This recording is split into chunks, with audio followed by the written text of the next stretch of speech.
Tu veux dire, m'expliquer comment on déguste, qu'est-ce qu'on doit sentir en bouche, etc. C'est ça? Okay. C'est ça. Alors, on va venir découper le foie gras donc en trois petites bouchées avec le condiment. Et puis voilà. Et donc la dégustation, on va retrouver donc la texture assez particulière de ce foie gras, donc de la cire d'abeille. On va prendre le navet, donc on aura le contraste.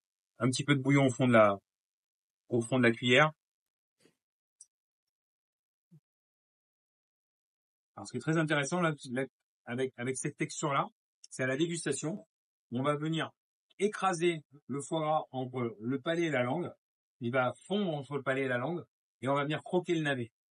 On aura les saveurs qui vont se croiser, et derrière, donc on a légèrement de safran, et après en fin de bouche, on a le thym. Le foie gras.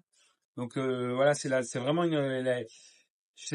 je vais pas dire que c'est la recette signature parce qu'il y a beaucoup de choses, tout peut être signature, mais c'est vraiment la recette qui actuellement fait l'unanimité. Donc c'est un foie gras qu'on est venu cuire dans la cire d'abeille.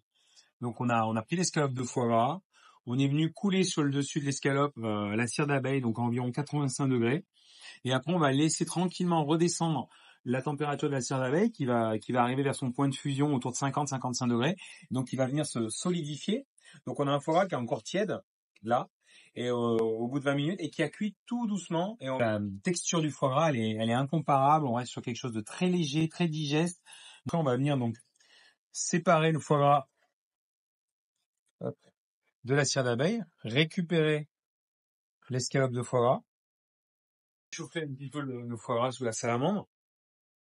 Le canard, il a été réalisé avec des cuisses de canard et du pied de veau, entre autres. Voilà, on voit la couleur, cuit au four. Trancher ce bouillon de canard avec une huile de thym. Alors pourquoi on vient le trancher avec l'huile de thym, et pourquoi on vient pas faire infuser le thym en même temps que le safran? C'est parce qu'en fait sinon le safran et le thym vont se percuter. Un tout petit peu de pollen, de sel, éponger un petit peu. Voilà.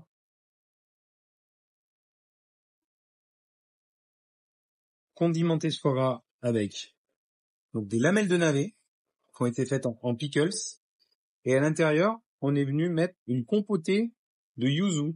Donc on va ramener un petit peu d'amertume, un petit peu d'acide et un petit peu de mâche avec le navet.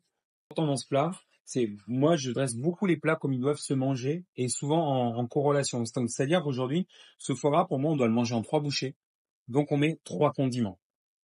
Voilà. Chaque bouchée aura son condiment, et je vais venir rajouter donc ce bouillon de canard au safran et à l'huile de thym. Donc on vient voir que l'huile de thym est en train de perler, et qu'à la dégustation, donc on aura les deux saveurs qui se marieront.